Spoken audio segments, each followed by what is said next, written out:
अस्सलामुअलैकुम, मैं हूं वकास वालाना। आपको पता है, एक तो आज जिस तरह आज और कल के 2 दिनों के अंदर 2 जजेस ने इस्तीफ़ा दिया, सदर ममलकत ने उनके इस्तीफ़े को मंजूर भी कर लिया। ये कोई अनप्रेसिडेंटेड नहीं है, इससे पहले भी ऐसा हुआ, लेकिन ये गैर मुतवक्के और हैरानगी इस बात की है कि 2 जजेस और सीनियर जजेस वो एकदम से मुस्ताफ़ी हुए हैं। उसके बाद जो आज दलाइल होते रहे उसके अंदर एक चीज़ सामने आई कि जो जजेस रिटायर्ड हो जाते हैं या मुस्ताफ़ी हो जाते हैं उनका उस तरह से ट्रायल शायद नहीं हो सकता। अब हुकूमत इस कानून को भी चैलेंज करने का इरादा रखती है। बहरहाल एक तो यह है, लेकिन दूसरा आपको पता है कि 8 फरवरी के इलेक्शन के ऊपर मोहर तो सब्त है, मगर अभी भी 8 फरवरी के इलेक्शन के हवाले से कोई है जो कोशिश कर रहा है, या इसे पॉलिटिकल तमाम फिगर्स कह रहे हैं कि साजिश हो रही है। आज फिर सेनेट के अंदर आम इंतखाबात 3 माह तक के लिए मुलतवी करने के लिए एक करारदाद जो है उसको जमा करवाया गया है। इससे पहले भी एक करारदाद जमा हुई, उसी दिन पास हुई, उसके ऊपर बहुत शोर शराबा हुआ। बहरहाल उसकी कोई हैसियत नहीं थी, शायद इस करारदाद की भी कोई हैसियत ना रहे, और तमाम पॉलिटिकल लोगों की और चीफ जस्टिस ऑफ पाकिस्तान की उस पत्थर की लकीर वाले अल्फाज को याद रखा जाएगा और इलेक्शन 8 फरवरी को होंगे। इस हवाले से तैयारी जोरों शोर से जारी है, लेकिन इंतखाबी तैयारी उस तरह से नजर नहीं आ रही। एक पार्टी है जो आज भी अदालत के अंदर चीफ जस्टिस साहब के सामने अपना दुखड़ा सुना रही थी, हमें लेवल प्लेइंग फील्ड नहीं दिया जा रहा, बल्ले का निशान दे दिया जाए। चीफ जस्टिस ने सवालात किए, आप लाहौर हाई कोर्ट में थे, फिर पेशावर हाई कोर्ट क्यों चले गए, आपने इंतखाबात करवाए, इंतखाबात में क्या तरीकेकार था, बड़े सवालात हुए। बहरहाल उनके वकील तहरीक इंसाफ की उस तरह तैयारी के साथ नहीं थे हामिद खान साहब, उन्होंने वक्त मांगा है। बल्ले का निशान अगर नहीं तहरीक इंसाफ को मिलता तो उन्होंने प्लान बी भी तैयार कर लिया है। उस प्लान बी के मुताबिक क्या उस पर वो कारामद होंगे और फिर शोर शराबा या रोला फिर से शुरू हो जाएगा। फिर दूसरा, नून लीग आपको पता है कि इस वक्त शायद उस तरह से परेशान नहीं है, ना लेवल प्लेइंग फील्ड का मसला है, ना ही उन्हें इलेक्शन की 8 तारीख का कोई मसला है, क्योंकि सेनेटर जो उनके थे सेनेट के अंदर उनसे तो यही सामने आया कि शायद वो भी चाहते हैं कि 8 फरवरी को इलेक्शन हो, मगर उनके लिए एक बड़ा मसला है, वो है टिकटों की तकसीम। शायद इस वजह से वो बड़े जलसे नहीं कर पाए, या फिर वजह कोई और हो सकती है। बहरहाल टिकटों की तकसीम के ऊपर कुछ हलकों के अंदर अभी भी मसले हैं। एयाज सादिक और रोहेल असगर का मसला तो नवाज शरीफ ने हल करवा दिया, कराची के अंदर शहबाज शरीफ भी दस्तबरदार हो गए। इसके अलावा जो लोग मुनहरिफ हुए थे उनको टिकटें जारी की जा रही हैं, उसके ऊपर बहुत सारी रिफ्ट और बहुत ज़्यादा रिबटल पाकिस्तान मुस्लिम लीग नून को अपने अंदर से आ रहा है, और कुछ लोगों को एडजस्ट भी किया जाएगा, शायद उन्हें सेनेट की तरफ लिया जाएगा। ये 8 फरवरी वाले दिन क्या मुस्लिम लीग नून को ये अगर इलेक्शन होते हैं तो ये बड़ा मसला क्रिएट कर सकता है, टिकटों की तकसीम और अपने नाराज लोग, क्योंकि बहुत सारी खबरें ऐसी हैं। खुशाब से भी सुमेरा मलिक है, उनकी भी खबर सामने आई कि उन्होंने भी आज़ाद हैसियत से इलेक्शन लड़ना। इस तरह पीपल्स पार्टी के साथ बहुत बड़ा मसला नहीं है, लेकिन फिर भी उनके कुछ हलकों के अंदर ऐसा मसला है कि जहां पर लोग आज़ाद हैसियत में इलेक्शन लड़ सकते हैं। फिर बिलावल भुट्टो जरदारी ने कहा कि कोई जेल से बचने और कोई जेल से निकलने के लिए इलेक्शन लड़ रहा है। हमारे साथ रफीक रिजवाना साहब, ब्रिगेडियर रिटायर्ड नवाजी साहब और अखवंजादा चिटान साहब मौजूद है। बहुत शुक्रिया आपका। रफीक रिजवाना साहब, मैं आपसे आगाज करूंगा। यह सबसे बड़ा मसला जो टिकटों का, सर ये क्यों ऐसा हुआ? ख्वाजा आसिफ आपको पता है, गुलाम सरवर जो कि बहुत ज्यादा आपके एंटी थे, नवाज शरीफ को बहुत रगड़ते थे अपने अल्फाज के अंदर, उनको टिकट जारी अगर करते हैं उसके ऊपर ख्वाजा साहब कह रहे हैं मैं इसको डिफेंड नहीं कर सकता। इस तरह बहुत सारे ऐसे हलके हैं जहां पर मुनहरिफ लोगों को टिकटें जारी की हैं। काफ लीग ने भी फैसला कर दिया कि वो आपके साथ सीट एडजस्टमेंट के ऊपर नहीं जाएंगे। 12 लोगों की आपकी उनके साथ बात हुई थी, 2 लोगों को आपने एडजस्ट किया, यानी सीट एडजस्टमेंट हुई, वो भी आपके साथ नहीं। एमक्यूएम के साथ भी मसला है, अपने लोगों के साथ मसला है। 8 फरवरी वाले दिन कोई आपके लिए सरप्राइज ना हो जाए। शुक्रिया जनाब।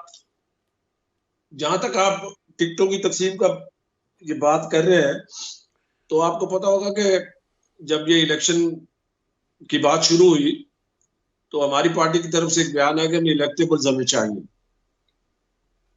अब पार्टी की तकसीम के सिलसिले में एक बहुत बड़ा पार्लियामानी बोर्ड बना, उन्होंने मुख्तलिफ जराए से अपनी रिपोर्ट्स मंगाई,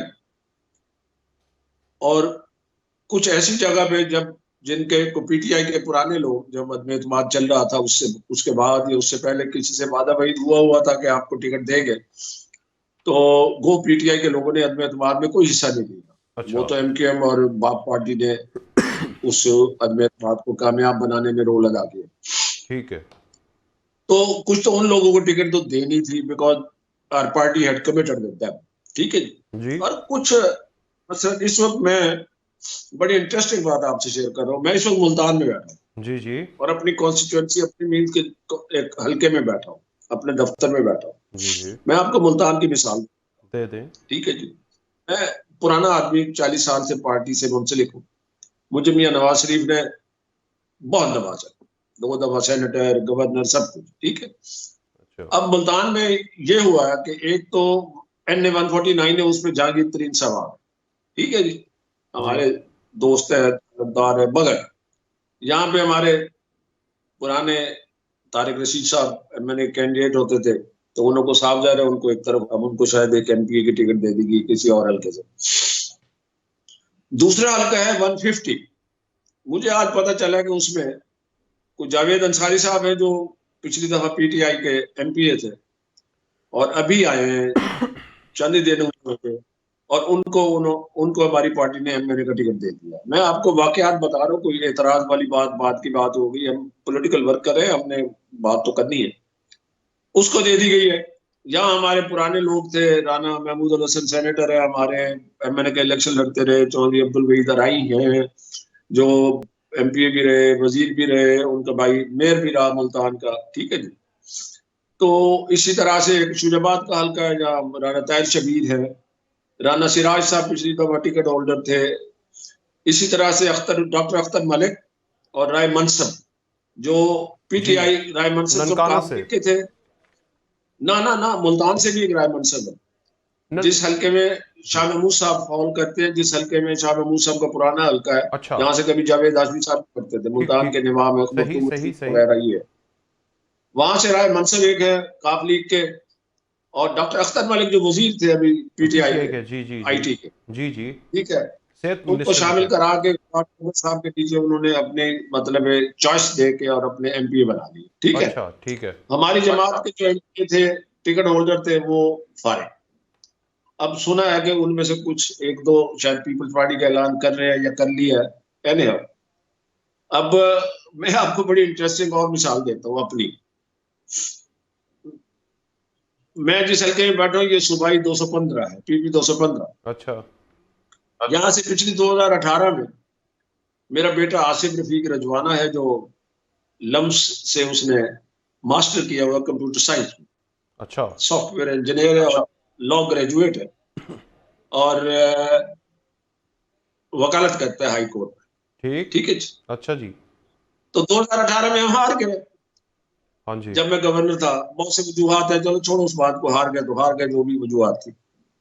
अब हमारी जगह एक नए बंदे को, जो कभी जावेद हाशमी साहब एमएनए बने, उनको लाया और उन्होंने उसको एमपीए बनवा दिया। फिर उसके बाद जावेद हाशमी साहब तहरीक इंसाफ में चले गए, पीएमएलएन छोड़ के, तो वो भी उनके साथ चले गए, ठीक। ये ठीक है जी। जावेद अख्तर की बात कर रहे हैं आप?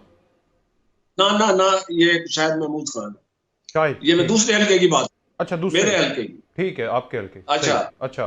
तो वो आ गए। पिछली दफा मैं उनको मना के ले आया, यार हमारे साथ चलो, ठीक है जी। अच्छा। और इससे पहले 2013 के इलेक्शन में गालबन, if I am not wrong, तो हमारी पार्टी के कैंडिडेट के खिलाफ आजाद इलेक्शन भी लड़ चुके हैं। तो वो आ गए, चलो जी ले आया। अब हुआ यूं कि अब हमारे पीपी 215 से उसको टिकट दे दी है, हमें नहीं दी। चलो, अब मैं ज्यादा बात इसलिए नहीं करता कि मैं पार्टी का सीनियर आदमी हूं और जाती तौर पर मियां नवाज शरीफ का ममनून हूं। मैं आपको वाकयात बता रहा हूं, बट मुझे किसी ने नहीं कहा कि आप अपने बेटे के कागजात नामजदगी वापस लें। मैं एक सीनियर आदमी हूं, मैं पार्टी डिसिप्लिन का पाबंद हूं, मैं मियां नवाज शरीफ का एहसानमंद हूं। आज मैंने खुद अपने हाथ से दरखास्त टाइप कराई है, बेटे के दस्तखत कराए हैं, अपने जूनियर वकील को अथॉरिटी लेटर दे के अच्छा। हमने अपने नॉमिनेशन पेपर वापस ले लिया। हमें किसी ने कहा नहीं, जिसको टिकट मिली है नहीं, ये उसको अल्लाह ने तो तौफीक दी रिजवाना कि साहब, मेरे ये तो पास आगे आपका बड़ापन है या पार्टी के लिए आपकी लॉयल्टी है, अच्छा मगर सुनो, मोस्ट ऑफ दी तो मैं ऐसे लोग हैं जो कि आपको पता है कि आप इस वक्त इलेक्शन लड़े हैं, इलेक्टेड इलेक्टेबल्स के ऊपर। नवाज शरीफ ने 21 अक्टूबर के बाद कोई जलसा नहीं किया, उनको पूरा एतमाद है या सीट एडजस्टमेंट या इलेक्टेबल्स के जरिए हम ये इलेक्शन जीत जाएंगे। वो इलेक्टेबल्स अगर आपसे नाराज होकर धड़ों में अपने लोग ले गए, आजाद हो गए, और उसके बाद उनके पास कोई चांस हुआ, पीटीआई या पीपल्स पार्टी भी आपके साथ नहीं है, उनके साथ मिलकर अगर पीपल्स पार्टी की हुकूमत 8 फरवरी को बन गई तो आपके तो हाथ खाली रह जाएंगे। इसलिए आपने फैसले ठीक नहीं किए ना अभी तक जनाब, ये सवाल है। ये बात देखिए, बात जगह पे ऐसी सिचुएशन पैदा हो जाती है, पार्टी की आदत जब फैसले करती है तो बहुत सारी कंसिडरेशन होती है, और हो सकता है बाज़ औक़ात ये मेरिट पे फैसले, बाज़ फैसले मेरिट पे, पार्टी को लगता है मेरिट पे है या कुछ और चीजें होती हैं, मगर हम पढ़े लिखे लोग हैं, हम समझते हैं कि मेरिट पे फैसले नहीं होते बाज़ औक़ात। बहरहाल इतनी बड़ी पॉलिटिकल पार्टी है, 5-7% इस तरह के फैसले भी मुतवक्के होते हैं।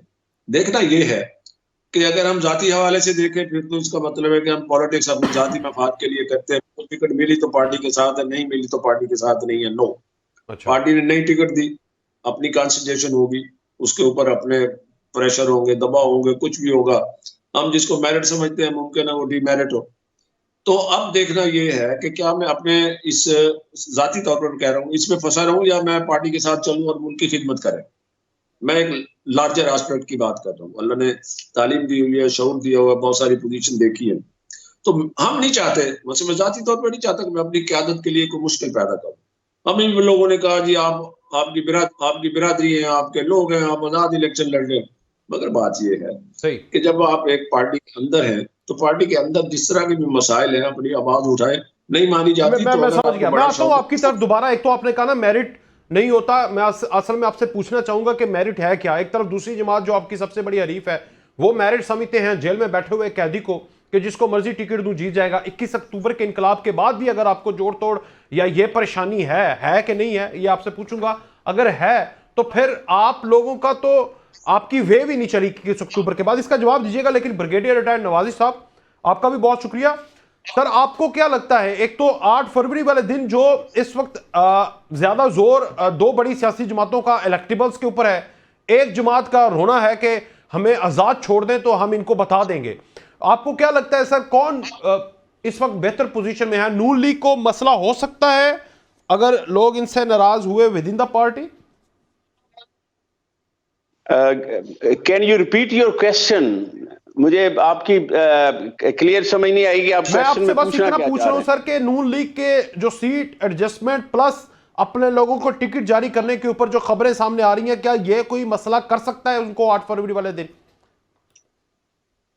अभी आवाज देखिए, ये तो पॉलिटिकल पार्टी की जो एडजस्टमेंट है सीट्स की, ये कोई पहली दफा नहीं हो रही है। ये हमारा एक रूटीन का इशू है और इसमें बेहतर तो वो लोग जो फील्ड पे हैं, जो सियासी लीडर हैं, जो इलेक्शन कॉन्टेस्ट कर रहे हैं, वही तबसरा कर सकते हैं।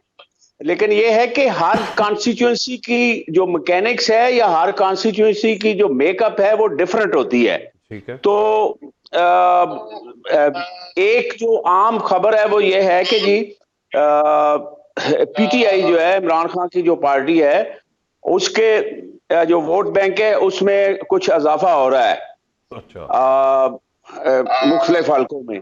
लेकिन अभी ये है कि इसका सही तौर पे जो तज्जिया है यो तकरीबन इलेक्शन से 7-8 दिन पहले ही होगा कि कौन सी पॉलिटिकल पार्टी जो है वो स्ट्रीट वर्क और अपना स्पेड वर्क बेहतर करती है, वो वोटर्स से कैसे राब्ता करते हैं। आप लोग बेहतर समझते हैं कि हमारे मुल्क में जो इलेक्शन के हैं वो डायनामिक्स कैसे हैं। जी सर। तो ये कहना कि जी सीट एडजस्टमेंट के बाद मुस्लिम लीग नून को फर्क पड़ेगा, मेरा ख्याल ठीक नहीं है। जो नून लीग की अपनी सीट्स हैं वो जीतेंगी। सही। अच्छा, एक तो मैं आपको नाजरीन को भी और आपके लिए भी कि लाहौर से जो मुस्लिम लीग नून है, कौमी और सूबाई असम्बली के उम्मीदवारों को उन्होंने टिकट जारी कर दी है। तहरीक इंसाफ ने भी एक्स के ऊपर सारी डिटेल पूरे पाकिस्तान में जहां जहां उन्होंने टिकटें जारी की हैं वो जारी की हैं। प्लान बी के साथ भी वो आ रहे हैं सामने कि अगर बल्ले का निशान नहीं मिलता। N124 से राना मुबशर, N125 से मलिक अफजल खोकर, N126 से सैफुल मलूक खोकर, और इस तरह एक लंबी लिस्ट है पूरे हलकों की। शहबाज शरीफ 164, मरीम नवाज 159 से और हमजा शहबाज 147 से। रिजवाना साहब, लाहौर के अंदर इन हलकों के ऊपर जो फाइनलाइज हो गए हैं आपके, बड़ी उम्मीद है जनाब यहाँ पे ना जी। ये हाँ तो नहीं, आपके देखिए, पीटीआई का एक जब सेकंड आप क्लास का बंदा शहबाज शरीफ को हरा दे। देखिए, पंजाब में अल्हम्दुलिल्लाह हमारी पार्टी को बड़ा एज हासिल है। अच्छा, आगे अल्लाह को पता क्या होता है, जिस चीज के नसीब में जो होगा, ठीक है। अगर इस सोच से हम इलेक्शन में हिस्सा ले तो बड़ी स्मूथ वर्किंग हो सकती है।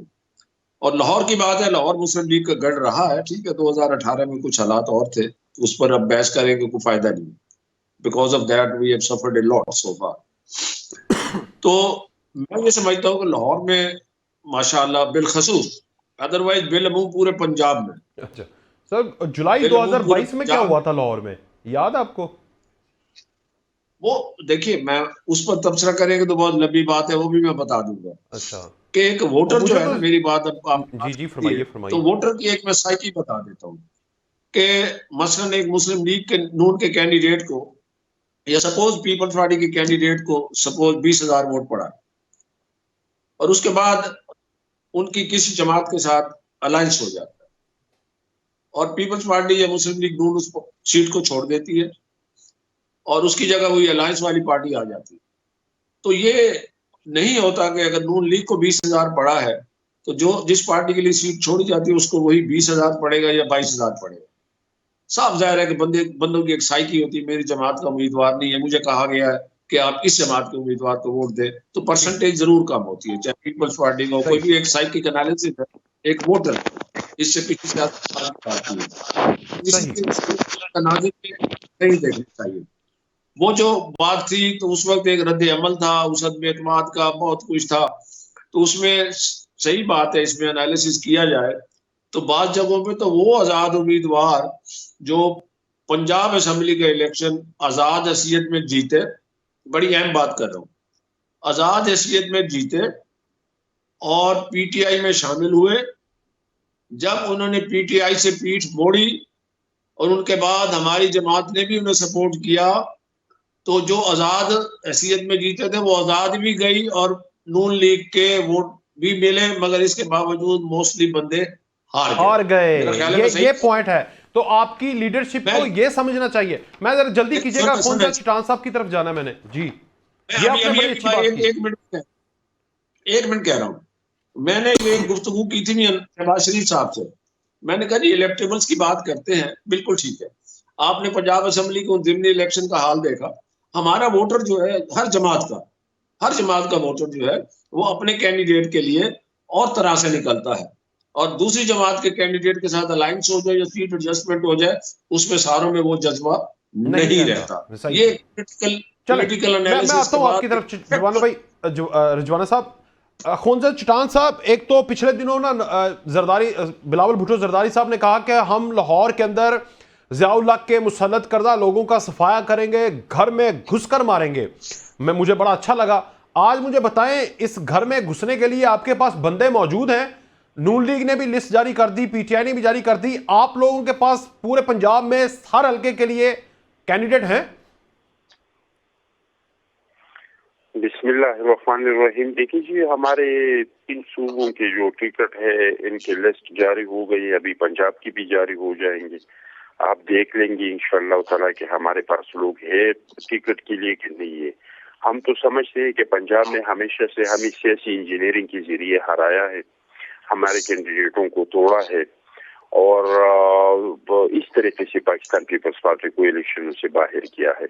हमें तो उम्मीद है कि जब जब भी इस मुल्क में साफ और शफाफ इलेक्शन होगा, अवाम की ताकत के जरिए होगा, तो पंजाब से पाकिस्तान पीपल्स पार्टी इंशाअल्लाह ताला क्लीन स्वीप करेंगी। क्योंकि पंजाब में इंतहाई गुर्बत है, जिस तरह की पूरी मुल्क में है, और जिस तरह की पूरी मुल्क में अशरफिया कम है और आम लोग ज्यादा है, इस तरह पंजाब बड़ा सूबा है तो वहाँ पे भी अशरफिया भी ज्यादा 2008 होगी। का इलेक्शन साफ शफाफ था या नहीं था? देखिए जो 2018 में भी कोशिश किया गया था कि पाकिस्तान, आपने कहा ना साफ 2008 में शफाफ भी होंगे तो पीपल्स पार्टी होगी, तो 8 में आप ऊपर थे लेकिन पंजाब में तब भी नहीं थे। देखिए 2008 में आपने देख लिया, हमारी बीवी को शहीद किया गया। मुशर्रफ का हुकूमत था, वो जितना कर सकता था उन्होंने कर दिया, लेकिन पाकिस्तान पीपल्स पार्टी का मकबूलियत इतना था कि इसके बावजूद भी हम कम से कम सिंपल अक्सरियत बना सके। ठीक। तो अभी तो पंजाब से तो इंशाल्लाह ताला हमें बहुत उम्मीद वाबस्ता है अगर साफ और शफाफ इलेक्शन हुआ, क्योंकि पाकिस्तान पीपल्स पार्टी गरीब आवाम की पार्टी है। ये जब आ जाती है तो तनख्वाहदारों की तनख्वाहें बढ़ाते हैं, पेंशन वालों की पेंशन बढ़ाते हैं, बेवा और यतीमों के लिए भी नजीर इनकम सपोर्ट प्रोग्राम शुरू करते हैं। और पीपल्स पार्टी ने हमेशा कोशिश किया कि पैसा अशरफिया के बजाय गरीब आवाम की जेब में डायरेक्ट जाए। तो गरीब आवाम इंशाल्लाह ताला पीपल्स पार्टी को कामयाब अच्छा, मुझे बताएं, इस दफा उम्मीद है आपको साफ शफाफ इलेक्शन की? और अगर नहीं है तो देखिए जी, साफ और शफाफ नहीं होंगे तो किसके लिए नहीं होंगे? देखिए जी, जब नहीं होंगे तो फिर सबके लिए नहीं होंगे। कोई एक लाडला होगा या कोई लाडली पार्टी होगी, इसके लिए होगी, बाकियों के लिए नहीं होगा। वो तो आगे भी पुल के सामने आएगा, अभी भी नजर आ रही है कि कौन है। वो मुझे तो नहीं समझ आ रही अभी तक, क्योंकि हम इल्जामात की सियासत, नफरत की सियासत, तोड़ की सियासत चेयरमैन साहब कह रहे हैं कि हम नहीं कर रहे हैं। तो मैं नाम नहीं लेना चाहता हूँ, लेकिन अब पाकिस्तान के अवाम को आप तो माशाल्लाह एक सीजन जर्नलिस्ट है, आपको तो पता है कि कौन है। मौलाना फजल रहमान, ऑप्शन की जरूरत ही नहीं, ऑप्शन तो वो चीज में देना चाहिए। कौन लाडला? वो भाई ऑप्शन देने की जरूरत नहीं, ये सब लोगों को पता है कि आजकल लाडला कौन है और मुझे तो नहीं पता मैं आप कौन लोग। अच्छा ठीक है, आपको लगता है कि इनके लिए सारी कोशिश होगी? ब्रिगेडियर साहब, आपको भी यही लगता है सर कि कोई है अभी लाडला है 8 फरवरी के लिए? ब्रिगेडियर साहब, हमारे पास एक 1970 का इलेक्शन है जिसमें पीपल्स पार्टी ने स्वीप किया था वेस्ट पाकिस्तान में। फिर उसके बाद हमारे पास एक 1997 का इलेक्शन है जिसमें मुस्लिम लीग नून को 2/3 मेजॉरिटी मिली थी। हाँ जी, वो टर्नआउट बहुत कम था जी। हाँ, तो ये दोनों हमारे पास एक एग्जांपल है जिसमें इलेक्शन जो है वो एक पार्टी ने स्वीप किए थे। उसके अलावा जो हमारे पास बाकी इलेक्शन है उनमें स्प्लिट मैंडेट आता रहा है। अच्छा, लेकिन मैं आपकी तवज्जो जो है इस इलेक्शन के रिजल्ट से थोड़ा सा 9 मई के वाकया की तरफ लेके जाना चाहता हूं। देखिए, 9 मई एक इंस्ट्रक्शन थी और जब तक 9 मई का फैसला नहीं होता है उस वक्त तक दूध का दूध और पानी का पानी नहीं होता है। 9 मई को पीटीआई ने 20 से 22 मिलिट्री टारगेट सिलेक्ट किए। उनको 9 मई का 8 फरवरी से क्या लेना उसमें देना? उनकी सारी लीडरशिप शामिल थी और उसमें से आधी लीडरशिप भागी हुई है, उसके कोई कनेक्शंस नहीं है। और उसके जब तक 9 मई का फैसला नहीं होता है उस वक्त तक मेरे ख्याल में आई ऑलवेज स्पीक ट्रुथ, मेरे ख्याल में ये इलेक्शन जो है ये बेमानी हो। तो 9 मई का फैसला करके इलेक्शन करवाने चाहिए, तो आप इस राय एब्सोल्युटली 9 मई का फैसला और 9 मई का डिसीजन जो है वो बहुत जरूरी है, क्योंकि 9 मई के डिसीजन के बगैर इन इलेक्शन मुझे ये मीनिंगफुल ही नजर नहीं आते हैं।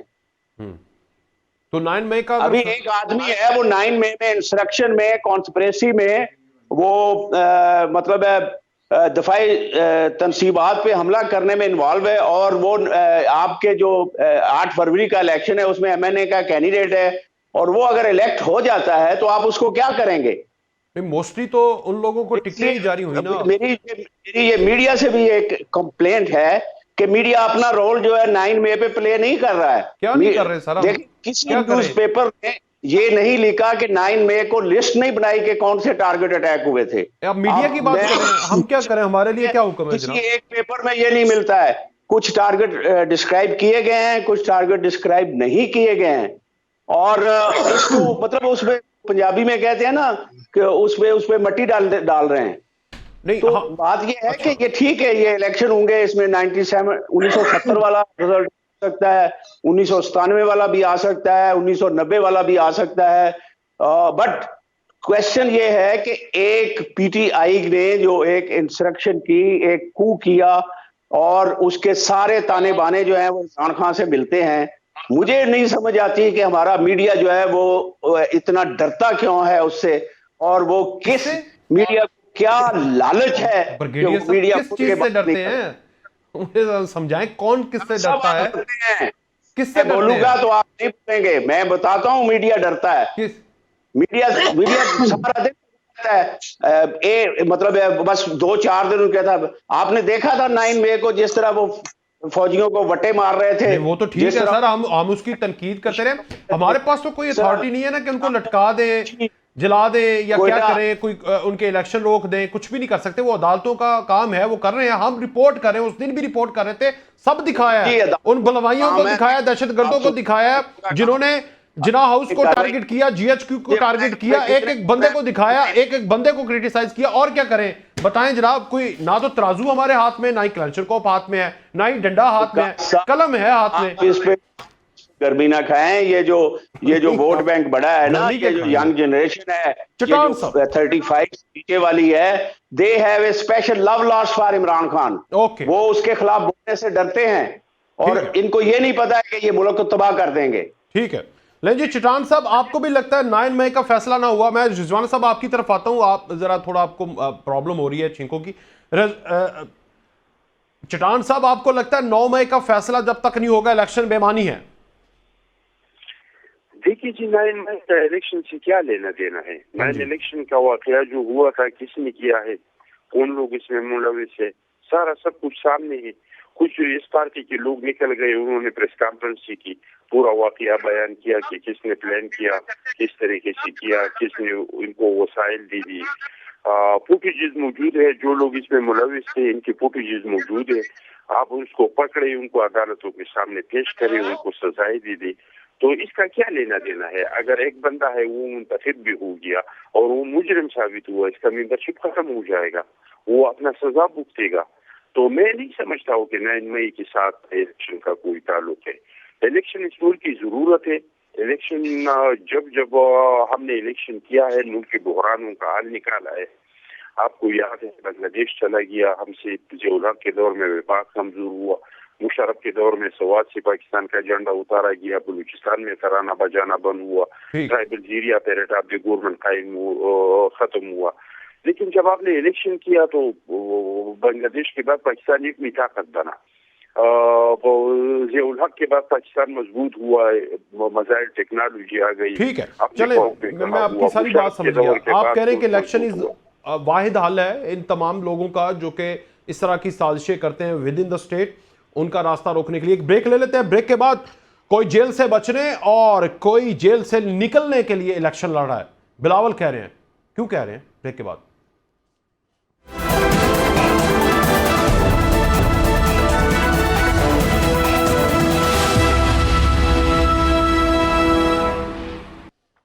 एक बार फिर से खुशामदेद नाजरीन। एक तो रिजवाना साहब, ये लाडला बन के इलेक्शन, आप तो लाडले क्यों बन रहे हैं, ये सवाल है पीपल्स पार्टी का, पीटीआई का, आपके लिए या और तो कोई है नहीं इधर। ये बनकर अगर आपने इलेक्शन जीत भी लिया तो इस इलेक्शन की सैंक्टिटी क्या होगी? अवाम नहीं मानेगी, कौम नहीं मानेगी। और दूसरा, आप बिलावल कह रहे हैं कि कोई जेल से निकलने के लिए, कोई जेल से बचने के लिए इलेक्शन लड़ रहा है। जेल से निकलने के लिए तो अडयाला में बैठा हुआ है, जेल से बचने के लिए नवाज शरीफ है। देखिए बिलावल साहब और पाकिस्तान पीपल्स पार्टी हमारी हरीफ जमात है ना जी, हमारे मुकाबले में इलेक्शन लड़ रही है, तो हमारी तारीफ करेगी।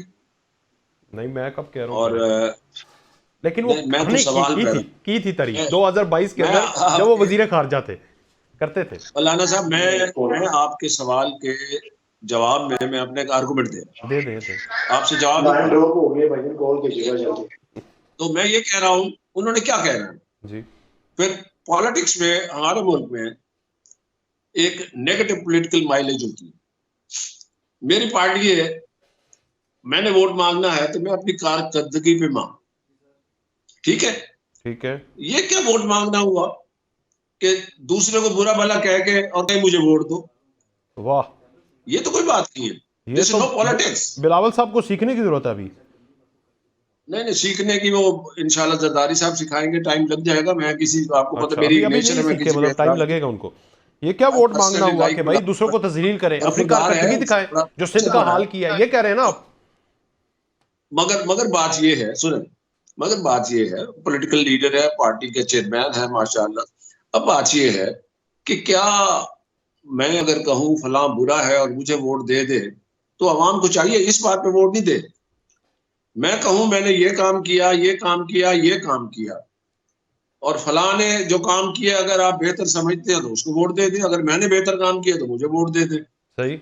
अब ये एक नेगेटिव पॉलिटिकल माइलेज है नेगेटिव और पॉलिटिकल इससे मैं ये समझता हूँ, मेरा एनालिसिस ये है कि ये पॉलिटिकल, ये जो लेवल प्लेइंग फील्ड की बात करते हैं, तो ये लाडला कह के और पता नहीं क्या कुछ कह के और वजीर आजम बन गए, इन्होंने सोच लिया है, फैसला कर लिया है, ये एक ऐसी बातें हैं जिससे मैं ये समझता हूँ लोगों के जेहन में ये बात भरने की एक नाकाम कोशिश की जा रही है, ताकि लोग ये कहें कि ये तो किसी के कहने पे सारा कुछ हो रहा है। अगर खुदा न खास्ता, मैं बिल्कुल एग्री नहीं करता, बिल्कुल एग्री नहीं करता इस बात पे। अगर ऐसी बात है तो खुल के बात करो भाई, खुल के बात सामने आओ ना। यानी 21 अक्टूबर को किसी नवाज का शरीफ नाम को लो तो भाई, कौन वापस लाया, किसने कहते हैं- अदालती अफसर एयरपोर्ट पे पहुंचाए, किसने सुने- थंबनेल सुने- वहां पर लिया, वो जेल की बजाय सीधा सुने, लाहौर अब में इनके कहने का कैसे मकसद पहुंचा? ये खुल है के ना, बात करें ना, मैं आपसे क्लियर बात करता हूँ। करें करें, खुल के कहे ना, खुल के करें, खुल जो के बात करें। खुल के कहे ना, खुल के मुराद ये नहीं कि वो खुल के जो कहेंगे हकीकत होगी, यानी कि अपने झूठ को तो जस्टिफाई करो भाई। झूठ को आजकल सच को साबित जस्टिफाई करना, करें। इसके लिए झूठ को सच साबित करना आसान होगा शायद, ठीक है। ऐसी बात करते क्या हुआ, अगर अदालतों से हम बरी हुए हैं तो आपको याद नहीं है सुप्रीम कोर्ट ने नैब के बारे में, पॉलिटिकल इंजीनियरिंग के बारे में क्या कहा? सही, चले मैं आपको याद नहीं है साथ में पॉइंट ले लूं एक, रिजवान साहब अगर इजाजत दें तो। जी ले लें। चिटान please। साहब, ये एक तो नेगेटिव पॉलिटिकल माइलेज छोड़ दें, जरदारी साहब उनको मजीद सिखाएं, अभी मजीद सीखने के उनका वक्त है। ये वोट मांगना नहीं हुआ कि आप करैक्टर असैसिनेशन करें, 22 में तारीफ करें और अब उसी शहबाज शरीफ को कहें कि कबाड़ा करके चला गया। सिंध का क्या हाल किया है वो बताएं अवाम को, और जो झूठ बोलते हैं ना लाडले का, उसको जस्टिफाई करें, खुलकर बात करें, सच बोले जनाब। देखिए जी, तो सच तो ये है कि चेयरमैन जैसा मेच्योर पॉलिटिशियन है नहीं। तरबियत की तो हर एक को जरूरत है, आपको भी है, मुझे भी है, और मरते दम तक हर एक को तरबियत की और सीखने की जरूरत है। लेकिन चेयरमैन वाहिद वो वजीर आजम बिलावल वाहिद वो बंदा है जो कह रहा है कि हमने इंतकाम की सियासत को दफन करना है, जो कह रहा है कि हमें गालम गलूज का सियासत को दफन करना है, जो कह रहा है कि हमें इशू बेस्ड की सियासत करना है, जो जमहूरियत की बात करते हैं, नफरत की सियासत को भी खत्म बिलावल वो लीडर है जो सारी लीडरशिप जो था 2018 में असेंबली में नहीं आ रही थी, चेयरमैन बिलावल ने सबको लाया कि जमहूरियत का तसलसल चलना चाहिए। ये हमारी पीडीएम के दोस्त सेनेट के इलेक्शन नहीं लड़ना चाहते थे, हमने उनको लाया कि सेनेट का इलेक्शन हमें लड़ना चाहिए। हमने इलेक्शन लड़ा भी, जीता भी, पीटीआई को एक्सपोज भी किया। हमारे सारे पॉलिटिशियन असेंबली से इस्तीफा दे के जाना चाहते थे। चेयरमैन बिलावल साहब ने कहा कि हम, ये तो होगी उनकी तरबियत की बात, वेरी वेल डन, उनकी तरबियत बहुत अच्छी, मुझे भी पता है सर, हर इंसान की अच्छी है। लेकिन दूसरा, ये वोट मांगने का तरीका क्या है आपका, बताएं ना। सिंध के अंदर आपने जो स्विट्जरलैंड बनाया, नहरें बनाई, शहबाज शरीफ नवाज शरीफ को क्यों कैरेक्टर असैसिनेशन करते हैं, ये उनका मेन पॉइंट। या अगर करना है तो खुलकर बात करें, कौन उनकी हेल्प कर रहा है? देखिए जी, सब खुल के बात कर रहे हैं और हम तो किसी का कैरेक्टर असैसिनेशन नहीं करना चाहते। हमारा तो किसी से मुकाबला ही नहीं है, हम तो न मुस्लिम लीग से मुकाबला है, न पीटीआई से है। हमारा मुकाबला तो इस मुल्क के मसाइल से है, हमारा मुकाबला तो इस मुल्क की गुर्बत से है, बदअमनी से है, बेरोजगारी से है। लेकिन ये तो सारे खुल के बात कर रहे हैं। तो शाहिदा खान अब्बासी ने नहीं कहा कि नवाज शरीफ साहब अगर आपने ये सब कुछ करना था जो आपने किया, तो फिर आप अपनी बीमार बीवी को हॉस्पिटल में छोड़ के पाकिस्तान क्यों आ गई, फिर जेल क्यों चली गई, फिर मरियम नवाज को क्यों जेल भेज दिया, फिर मुझे क्यों जेल भेज दिया, फिर हसन इकबाल को क्यों भेज दिया? अगर यही सब कुछ करना था, अगर आपने ये सब कुछ करना था, और कर क्या रहे हैं ना, यही तो मैं आपसे पूछ रहा हूँ, वो भी पूछ रहे हैं कि आखिर कर क्या रहे हैं वो। क्या तुम मेरे मुंह से खामखा सुनना चाहते हो? यार मुझे सुनाएंगे आप तो भाई है मेरे, नहीं पता कि क्या करना चाहते हैं?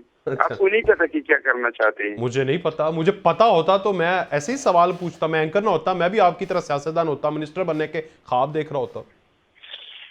देखिए जी, वो अब नवाज शरीफ साहब, हम भी समझते हैं कि उनको जो सजा हुई थी, इनके साथ ज्यादती हुई थी, इंतकाम हुआ था, लेकिन ये तो जायज नहीं है ना कि जिस तरीके से मुझे डंडे से निकाला, इस तरीके से डंडे से मुझे वापस ले आऊं। जिस तरीके से नाजायज तरीके से मेरे केसेस बनाए, इस तरह नाजायज तरीके से मेरे केसेस को क्या जुमला बोला।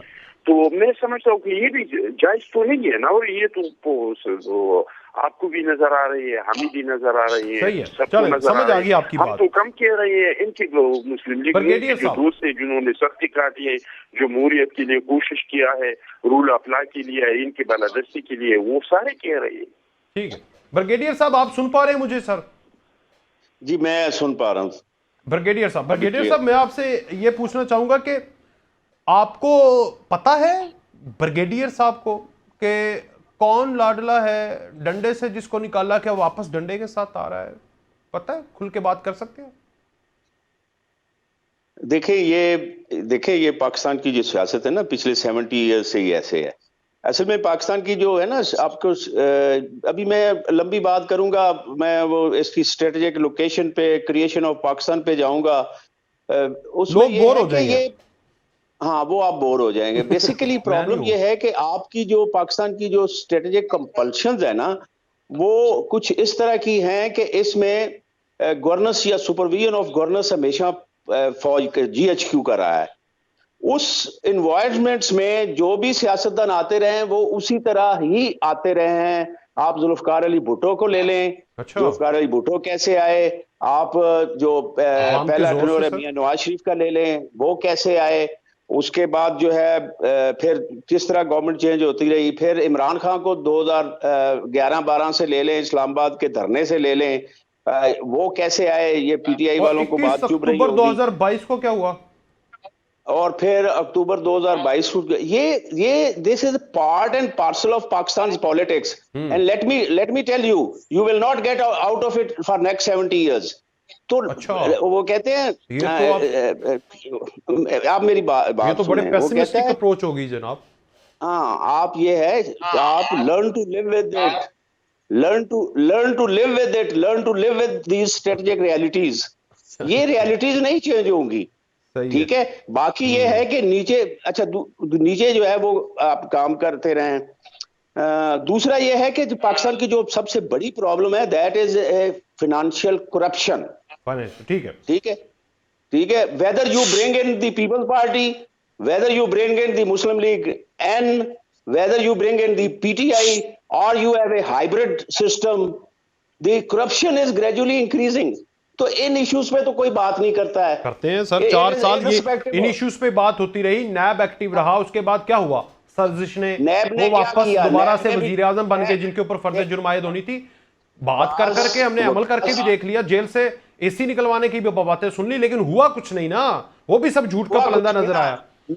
नैब वालों ने भी क्या किया है? क्या किया? इमरान खान के दौर में नैब क्या करती रही है? देखिए ये जो सारे केसेस मुस्लिम लीग नून पे बने हैं, और फिर अभी वो केसेस सारे जो खत्म हो रहे हैं, ठीक है। उस वक्त चेयरमैन, देखिए बात यह है कि यहाँ पे बड़े को कौन नहीं पूछता है। यहाँ पे पटवारी को, तहसीलदार को और सिपाही को, और उनको पूछ लेते हैं निचले लेवल बड़े पे। चोर को नहीं पूछते। आप उस चेयरमैन, बड़े चोर को वजीर आजम बना देते हैं, ये सीधी बात करें ना, ऐसे कहना चाह रहे हैं आप? हाँ? बड़े क्या चोर को आप कहना कहना चाह रहे हैं कि वजीर आजम बना देते हैं, छोटे चोर को जेल में भेज देते हैं, और फिर वही वजीर आजम दोबारा जेल में चला जाता है, फिर वो दोबारा क्लीन होकर दोबारा आ जाता है। यही रोलर कोस्टर लगा हुआ है और अगले 70 साल तक यही चलेगा, ये कहना चाह रहे हैं। पॉइंट खत्म। मेरे भाई, जब पूरी नैब चोर बन जाए, पूरी नैब चोर, नैब ने क्या किया है 2018 से लेके 2022 तक? सवाल है। ठीक है।